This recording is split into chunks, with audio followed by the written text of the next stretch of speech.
হ্যাঁ, আপনার আর আপনার বাচ্চার ছবিটা ভিডিওটা আগে নেই, দাঁড়ান এখানে। আমি যদি আপনাদেরকে দেখানোর চেষ্টা করি যে সন্ধ্যা 6টার পর মহাখালী রাওয়া ক্লাব এলাকার যে দৃশ্য, সাধারণ স্বতঃস্ফূর্ত মানুষের যে অংশগ্রহণ এবং আজকে যে দেশ স্বাধীন হলো এই দিনের মহাখালীর চিত্র যদি আপনাদেরকে দেখানোর চেষ্টা করি, সেটা অত্যন্ত চমৎকার একটা দৃশ্য। সাধারণ সমস্ত মানুষ, সকল শ্রেণী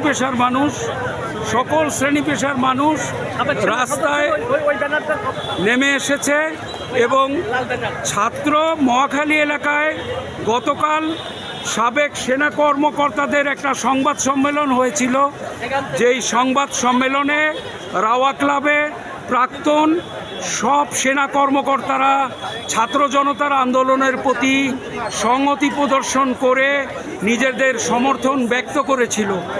গতকালকে রাওয়া ক্লাবের সেই সংবাদ সম্মেলনের থেকে সেনাপ্রধান জেনারেল ওয়াকারের প্রতি যে বার্তা দেওয়া হয়েছিল, সেটি ছিল এই অভ্যুত্থানের পিছনে অত্যন্ত কার্যকরী একটা পদক্ষেপ এবং অবসরপ্রাপ্ত জেনারেলরা এবং সেনা কর্মকর্তাদের ভূমিকা এই গণ অভ্যুত্থানে ব্যাপক সাড়া ফেলেছিল।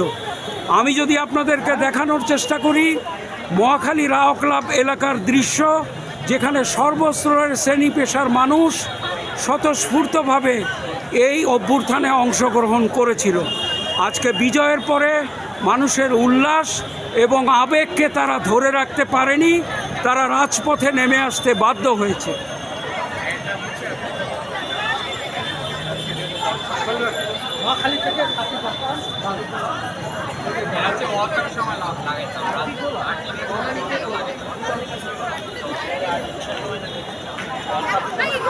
মহাখালী ফ্লাইওভারের উপরে এবং নিচে লোকে লোকারণ্য, মানুষকে জনস্রোতের মতো দেখা যাচ্ছে।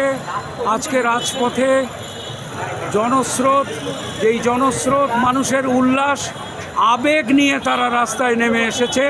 এই স্বৈরাচারী শেখ হাসিনার পতনের পর সাধারণ মানুষের উল্লাস, পেশাজীবীদের উল্লাস, যেটা আমি আপনাদেরকে মহাখালী এলাকা থেকে দেখানোর চেষ্টা করলাম।